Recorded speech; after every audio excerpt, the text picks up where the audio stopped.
Hello, hello, hello. How are you? It is Wednesday morning and it is Hump Day Happy Chat. How do I know? Because I have a scratch in my throat. Getting rid of that scratch. Okay. Having some of my matcha tea in my hello, happiness cup. Yay, yay, yay for that. Hello, happiness. That's what I'm wanting for you today. Hello, happiness. Good morning, good morning, good morning. It is time for the Hump Day Happy Chat. I'm Valerie Renee Shepherd, Dr. Valerie Renee Shepherd, and I'm coming to you live from the Hartley Center for Mindfulness and Self-Mastery. I got my milkshake hat on. We're going to talk about that in a minute. And we are here to talk about self-mastery. Self-mastery, which is mastering you in your life so that you can exquisitely manage whatever your life brings your way. And boy, oh boy, can life bring lots of things to your way. And some of them are things that you really, really are like, my heart's desire just showed up. And other things you're like, what the? What? Say what? And it's not the changing the outer circumstances that's going to give you the life that you dream of. Like the life that you dream is not out there. Like the one that you really want. Good morning. Hello, hello, hello.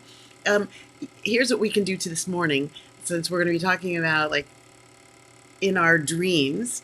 What is it that you are dreaming of bringing into your life right now? So maybe you could type that into the chat. And I interact with the people in the chat, and so I'd love to hear from you.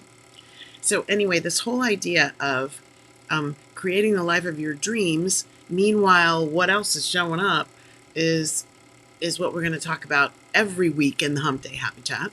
The whole idea is how you leverage self-mastery, which 3 pillars: self-awareness, self-acceptance, and self-love, in order to create the life that you really love living. Even when it has some stuff in it that even the stuff that you're going, okay, in my wildest dreams, I wouldn't have ordered this. So how did it show up? In my wildest dreams, I can't imagine that this is answer to a prayer. Like, when did I start praying for this to show up? Why would I want that? Why would I want this? Why is this my experience? Why? And when all those whys come up short and you don't really have an answer to, okay, what am I doing about this? This is where self-mastery can make the big difference. This is where you get to be the master and commander. Well, you're always the master and commander. And self-mastery is how you use that. Self-mastery is how you get in your life in a way that allows you to really create your life. Co-create your life with the divine. Like, create it in a way that you really do love it, no matter what. And it's not out there. It's never going to be about that or them. It's never going to be. It's always going to look like it is. I will not mince those words. It's always going to look like it's about that or them. It's up to you to be wise enough, discerning enough to go, oh, I recognize this.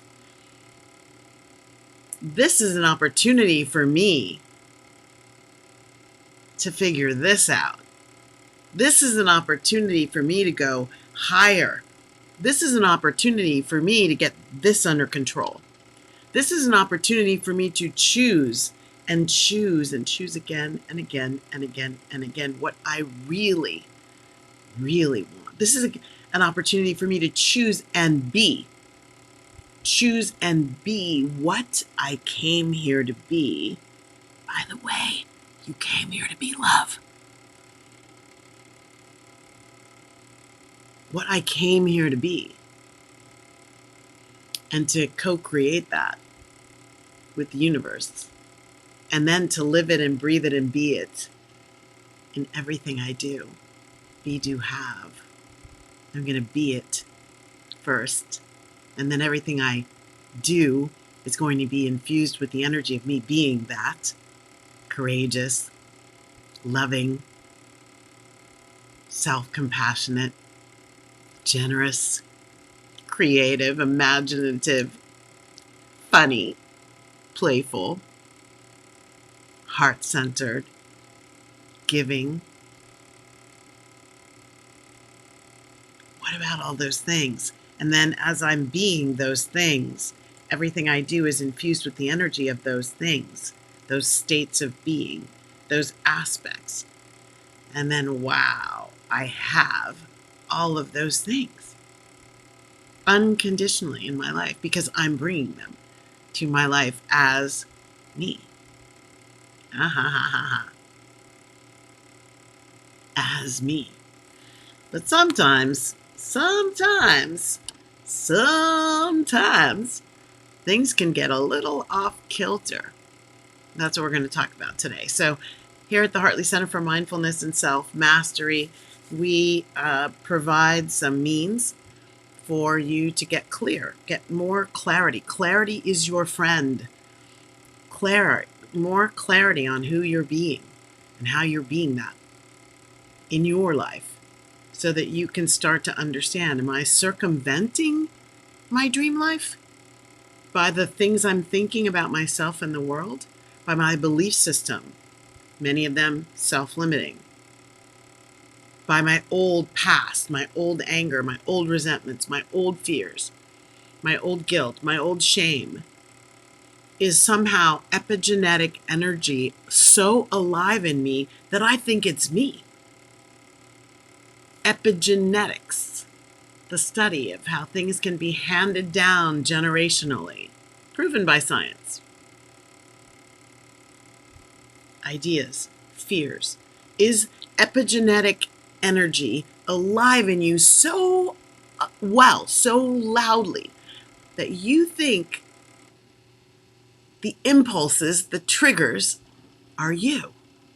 Boy, when I sat down with a scientist, talked about this for myself, and then spent some time really investigating, like matching the triggers, situational dynamics, and then here I am going through this. Here I am doing this. Wow, what did I learn about the power of epigenetics from my ancestors, who I keep behind me? They're supporting me. About the experiences of my West African ancestors being alive in me as a descendant. Amazing. And so the juicy deliciousness of your life may happen when you actually make it through the understanding of yourself and what's making you tick. And you may look outside you and it may very well appear that it's those people and that thing that's causing all of your blah. And I will guarantee you it's coming from inside you. And that's not to say that you're the victim. I mean, it's not to say to make the victim the victim. I'm not trying to victimize the victims. There's not a single solitary person walking on the planet who has escaped any kind of negative experience, persecution, self-doubt, self-hatred. We've all got some variation on the theme. And the more you connect with people and get close to them, the more you realize, oh my gosh, that's me walking over there. Not exactly the same story, exactly live the same way, but we are more similar in everything, including our wounds, including our wantings, including our mental sicknesses, including our defeats, including our confusions and our misinterpretations. All of it. We are more alike than we ever were different. It's a matter of waking up to how far deeply you've fallen down the rabbit hole of, where are you? Who are you being when you think you're being you? Oh, who are you being? And why are you choosing to be that. So come play with us at the Hartley Center.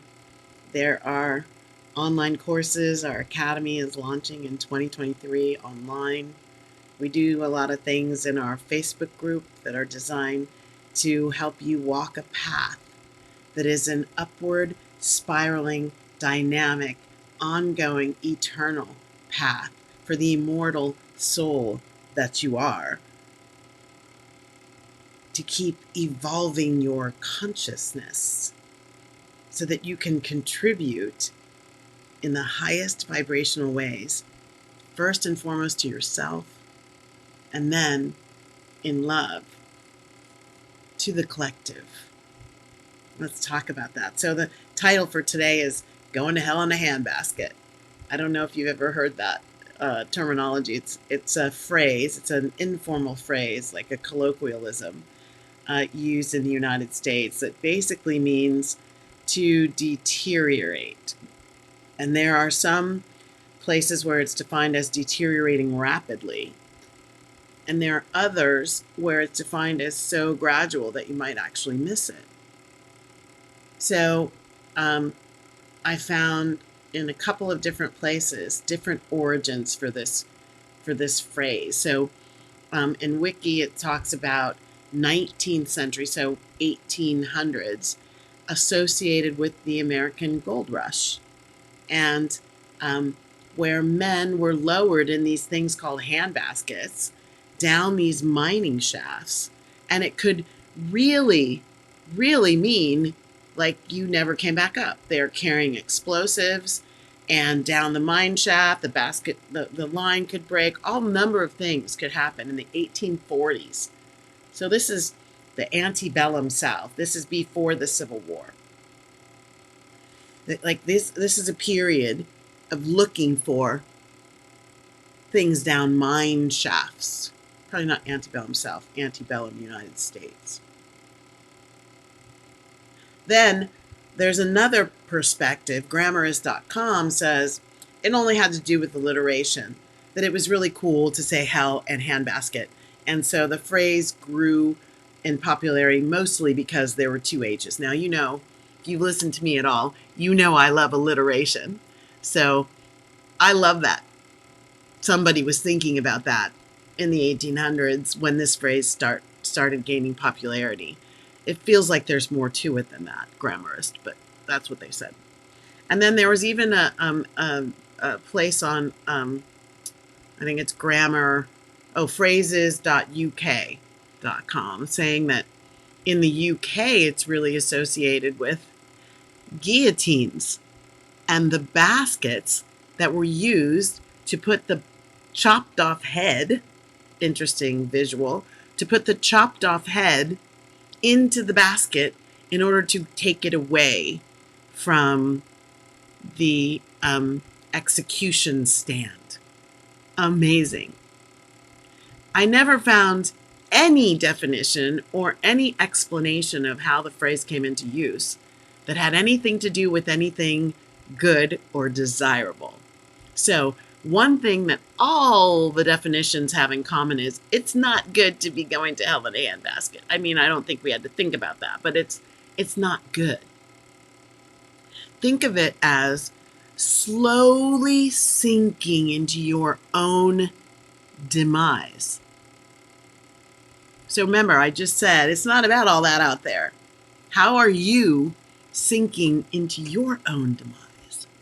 So on the micro level, we'll talk about this on the micro level.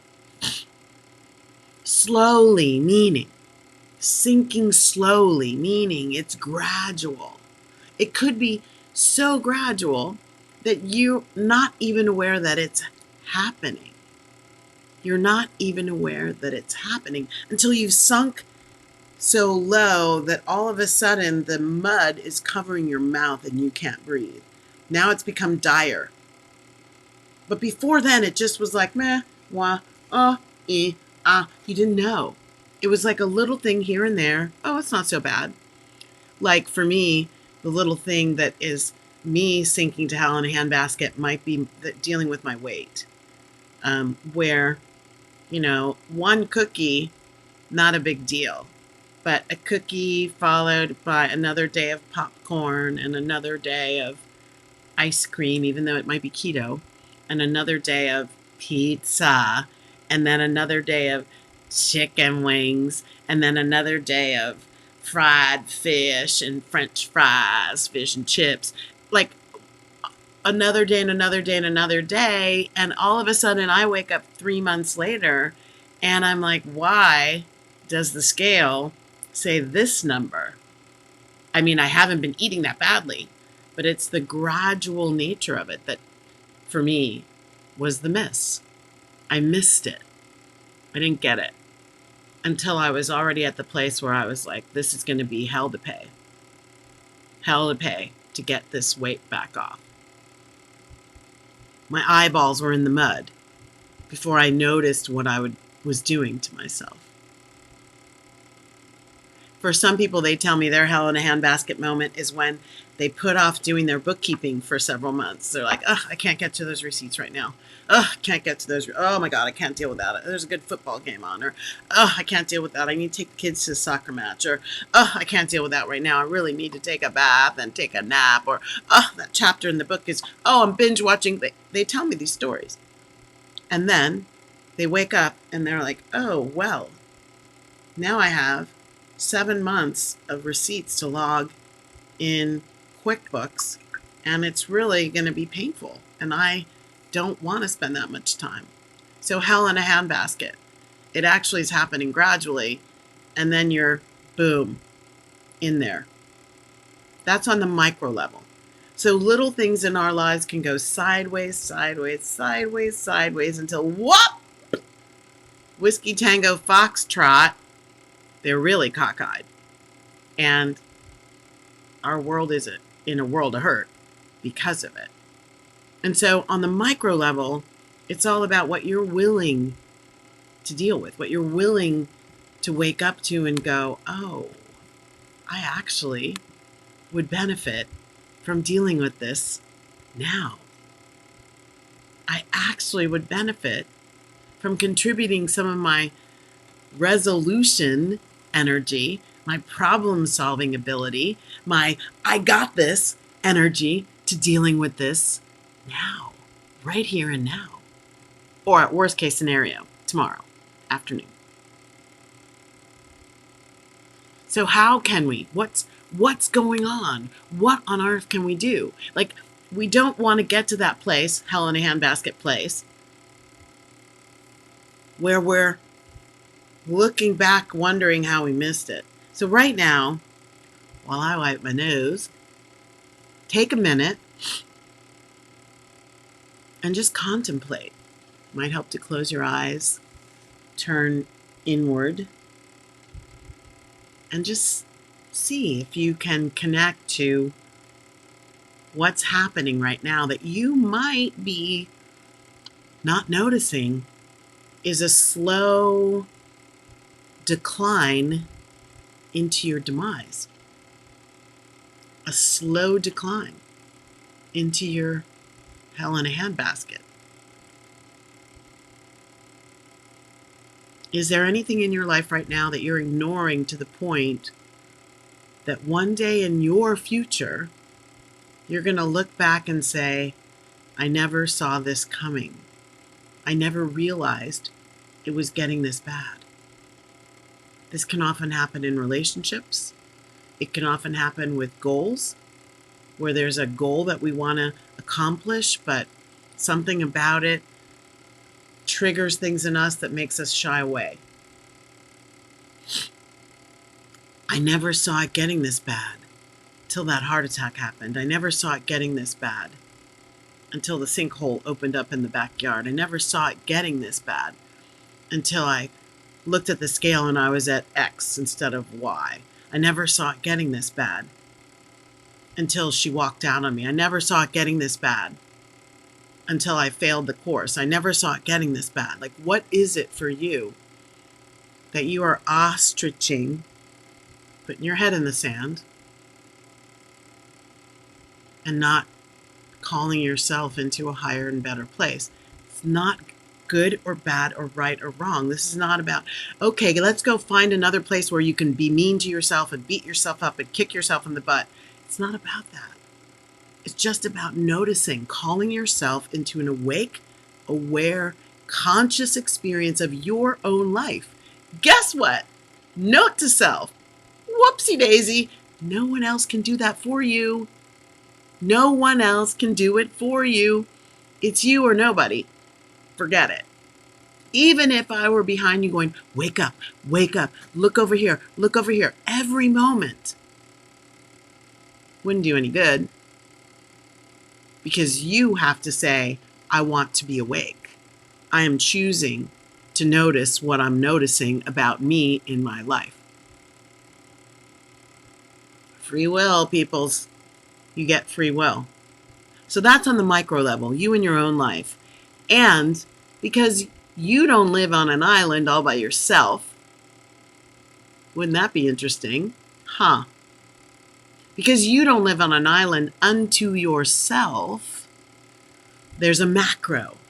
There's a macro level of this hell in a handbasket. Where are we as a collective right now? Where are we?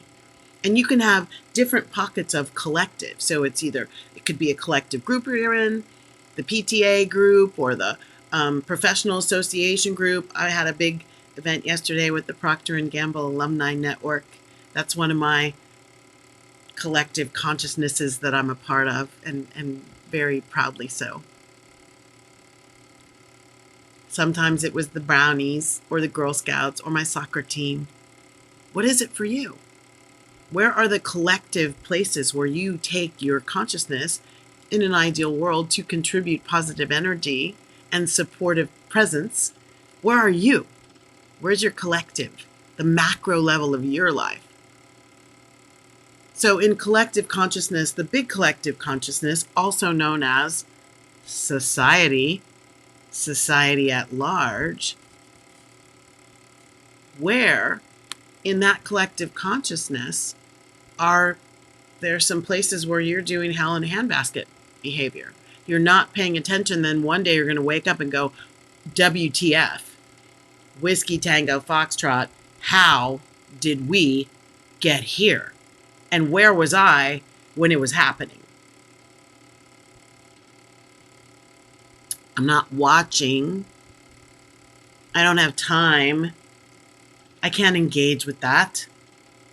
It's not my problem, it's somebody else's. Whatever those topics might be for you, all of our topics are not the same.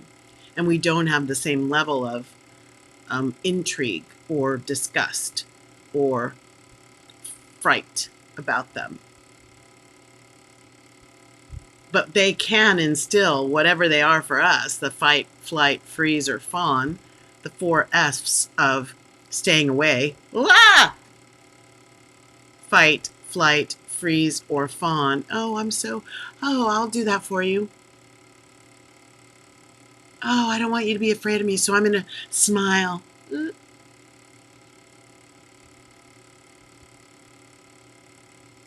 The 4 F's of running away, of staying hidden in your own handbasket.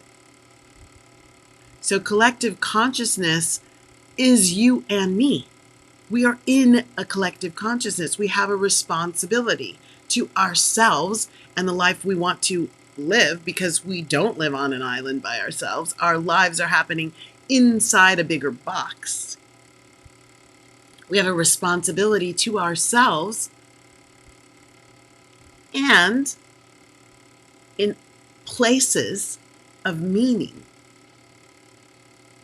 that we collectively, we contribute to the collective. We contribute our love, our positive energy, our imagination, our ideas, our problem-solving capability, our take it on, our tenacity, our perseverance, our joy, our ability to dance with lots of different things, our ability to connect and collaborate and co-create with others.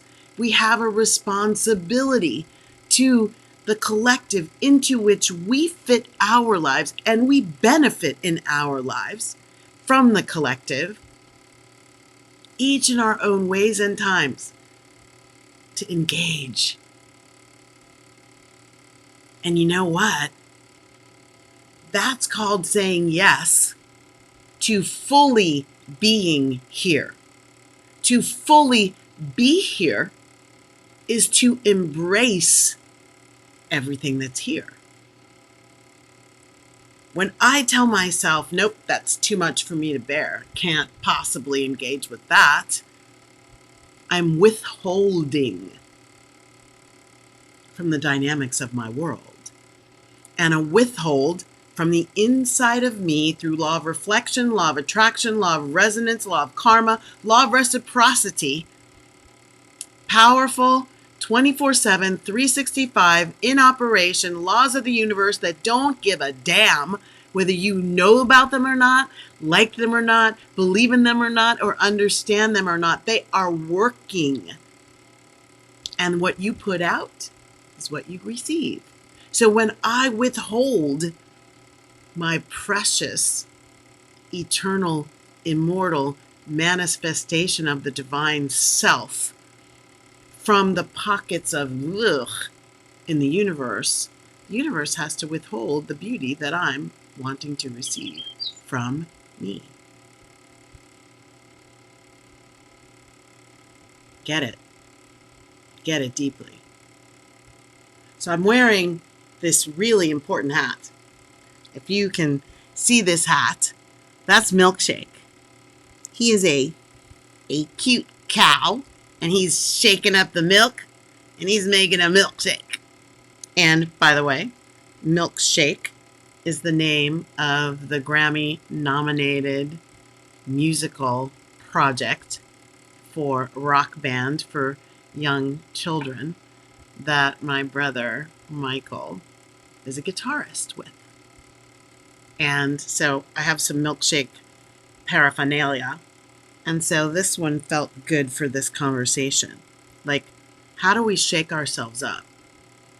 How do we shake it off? How do we shake ourselves into a higher vibration that allows us to be personally responsible, to catch the train descending to hell in a handbasket in our own lives, and to notice the descent into hell in our collective consciousness? Where is it in your collective consciousness? Where is it in the collective that you play, in which you play? I'm like, where's the Grammarly? In which you play, where you can play a bigger role, where you can bring more love and light in a cycle of reciprocity. So you give it and you receive it back. You give it and you receive it back. I was talking to a couple of people, and they were talking about, wow, they're noticing there's so much kindness showing up for them. And they were a little bit caught off guard, like, are these people going to want something back? Like, what's happening? Like, really? Is it really that they're being kind to me? Is that really what's going on? And as we looked at what was being contributed to the situations from them, and not the exact situation, but dynamically in other places, it totally made sense through law of attraction, law of reflection, law of resonance, law of reciprocity, law of karma, that as they are sowing kindness, more kindness is being experienced by them, more kindness is being received by them, more kindness is resonating in their general direction. It's the give and take, the ebb and flow. And so that's what's available to all of us all the time. To all of us all the time. You're creating your reality. It's not happening to you. Wow. And my heart got a hold of that one and started investigating. You mean that? And then I started tracing. Oh, I did that. Oh. Uh-huh. So what do we do when we're faced with the handbasket and the hellaciousness we've created around it? What's been percolating around that handbasket and showing up that we weren't noticing. What's my number one step is to breathe. Like closing our eyes and just breathing a few times can really quiet all the blah, blah, blah, blah, blah in the head, all the fear, all the rejection, all the can quiet. We have to consciously do it. It's not just going to blah, blah, right? In the absence of a gate that says, oh, no, no, no, it just keeps running. An object in motion continues in motion, right? So it's set in motion. You get to arrest it. And part of the closing the eyes and taking a deep breath is part of the arresting of the runaway train of emotion. Then access and assess your awakeness. How awake are you in your life right now? What are you unwilling to experience because it, outside of you, will do something to you, will be difficult to come back from, will make your day hard. Oh, I don't want to deal with that because then blah, blah, blah. So is that an awake idea or is that an asleep idea? In our slumber, we may be leaving it to other people to handle, which is not bad. It just may not end up the way we want it to end up. Have you ever been with somebody who believes if it's going to get done right, they've got to do it? Yeah, I have. I look at her in the mirror from time to time. So it's an interesting balance, an interesting dance between delegation and participation, between looking away and taking responsibility, between throwing our hands up and saying, oh, I'm too overburdened, can't deal with that. Someone else will take care of it. I'm going to call in my idea. I'm just going to phone it in. Again, we do what we have to do in our moments. There's nothing, I'm not indicting anybody. There's nothing bad or wrong here. This description is simply to help you decide to actually make a conscious choice what it's going to be for you. Whatever it's been up till now doesn't matter. Right now, in this moment, you've got a choice point presenting itself. What are you willing to experience in order to just advance yourself toward what you want? What are you willing to shake up?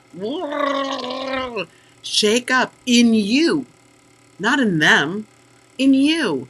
What are you willing to shake up in you that might help you understand them, whoever the other is that you're theming, might help you understand them better. Might help you understand dynamic situations better. Might help you understand why or why not you better. So then you check in internally through curiosity, one of my favorite states, curiosity.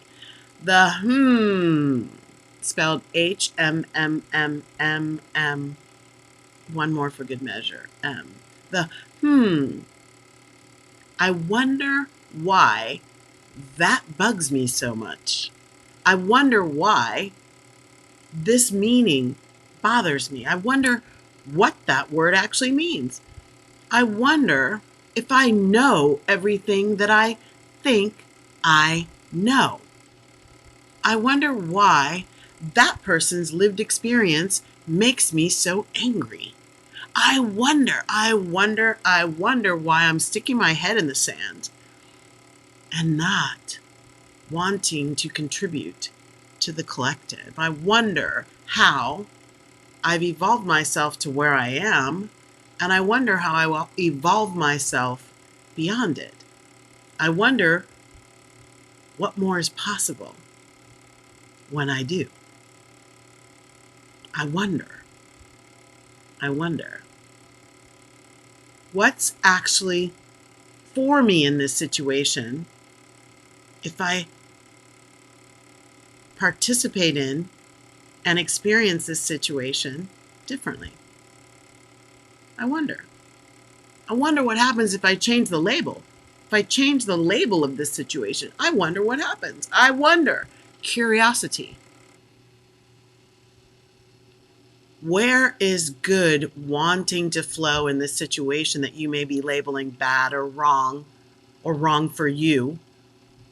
Where is good wanting to flow in this situation? In the body of work that I research and contribute to and teach and believe and value, there is an omnipresent energy, an omnipresent force, an omnipresent beingness of love that I refer to as God. If it's omnipresent, how can it not be certain places? And how can I rail against those places as not godly? How do I do that? How do I do that? I've got to go into those situations and investigate more and understand if my understanding is working for me. For now, I'm constantly expanding my understanding of myself first, everything else after that. So, how am I a part of a situation, or maybe how am I a catalyst of the next generation of that situation? The upwardly evolving positive influence of that situation.